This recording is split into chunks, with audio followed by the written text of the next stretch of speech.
Dhirendra Shastri under table कितना पैसा लेते हैं, एक कथा का वो कितना चार्ज करते हैं, इस बात का खुलासा खुद अखिलेश यादव ने किया। अखिलेश यादव अपनी प्रेस कॉन्फ्रेंस के दौरान धीरेन्द्र शास्त्री का जिक्र करते हुए बताते हैं कि वो अंडर टेबल और एक कथा का कितना पैसा लेते हैं। पहले अखिलेश की ये बात सुनिए, फिर उस पर आगे चर्चा करेंगे। जिस परिवार को कथा करानी थी उन पे इतना संसाधन पैसा नहीं था कि लाखों रुपए वाले कथावाचक बुला लें, क्योंकि कई कथावाचक हैं जो 50 लाख रुपए लेते हैं। कोई किसी की हैसियत है कि धीरेन्द्र शास्त्री को बुला ले अपने घर कथा के लिए? कोई अंडर टेबल लेगा वो बाबा पैसे? आप पता करवा लीजिए, अंडर टेबल नहीं लेते हैं वो धीरेन्द्र शास्त्री। क्या कथावाचक की पता कितनी कीमत होगी उनकी, फ्री थोड़े नहीं। दोस्तों, प्रेस कॉन्फ्रेंस के दौरान इटावा में कथावाचक के साथ हुई मारपीट के मामले का अखिलेश जिक्र करते हैं। बताते हैं कि उस गांव में जो तमाम परिवार है उन्हें पहले से ही पता था कि जो कथावाचक हैं वो यादव जाति से हैं, यादव समाज से हैं।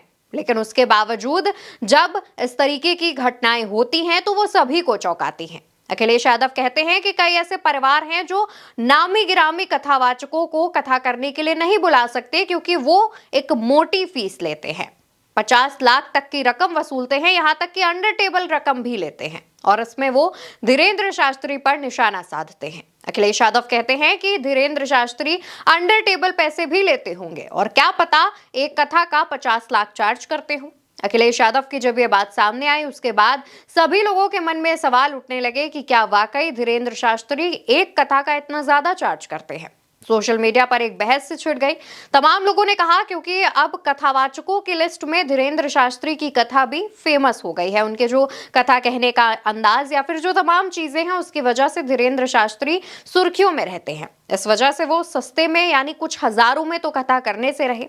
उनकी कथा का आयोजन करने के लिए लाखों करोड़ों रुपए खर्च करने पड़ते हैं, तब वो कहीं कथा का आयोजन करते हैं। और इसी को लेकर के जब अखिलेश यादव ने निशाना साधा तब लोग अखिलेश की इस बात पर भी चर्चा कर रहे हैं।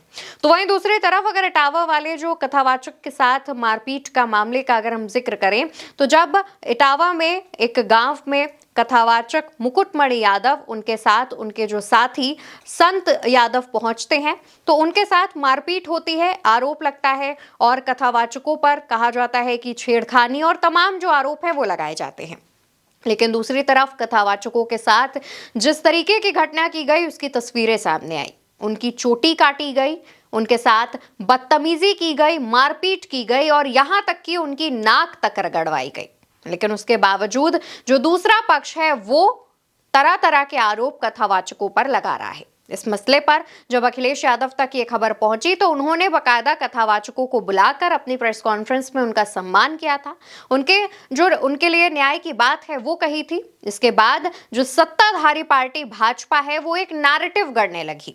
उसका कहना यह था कि समाजवादी पार्टी ब्राह्मण विरोधी है और इसका जवाब देते हुए अखिलेश यादव ने यह बात कही। तो वहीं अगर हम ब्राह्मण वर्सेस यादव के नैरेटिव पर बात करें तो यहां पर यूपी में इसको खूब हवा देने की कोशिश की जा रही है। विपक्ष पर ब्राह्मण विरोधी होने का आरोप लगाया जा रहा है, जबकि इटावा में कथावाचक कांड ब्राह्मण वर्सेस यादव है ही नहीं, ये सही और गलत की एक लड़ाई है। और इसमें अखिलेश यादव जब गलत का विरोध कर रहे हैं तो भाजपा उन पर तरीके से आरोप लगा रही है और एक उनकी इमेज प्रेजेंट करने की कोशिश कर रही है कि वो ब्राह्मण विरोधी हैं, जबकि यहां पर होना यह चाहिए कि कथावाचकों को न्याय मिलना चाहिए। जो बयानबाजियां हो रही हैं उनकी जांच की जानी चाहिए और जो भी पक्ष इसमें दोषी है उसे सजा दी जानी चाहिए। हालांकि दोस्तों, अखिलेश यादव ने जब धीरेन्द्र शास्त्री पर यह बात कही, ये खुलासा किया, तो उसके बाद से ही सोशल मीडिया पर तमाम जो बातें हैं, अटकलें हैं वो लगाई जा रही हैं। तमाम लोग ये जानने की कोशिश कर रहे हैं कि आखिर वाकई में धीरेन्द्र शास्त्री एक कथा का कितना चार्ज करते होंगे। अगर अखिलेश यादव ने ये बात कही है तो जरूर उनको कुछ ऐसी जानकारी होगी जिसके बिहाफ पे उन्होंने ये चीज कही है। आप क्या सोचते हैं, आपकी क्या राय है, कमेंट सेक्शन में बताइएगा और साथ ही चैनल को सब्सक्राइब करिएगा। नमस्कार।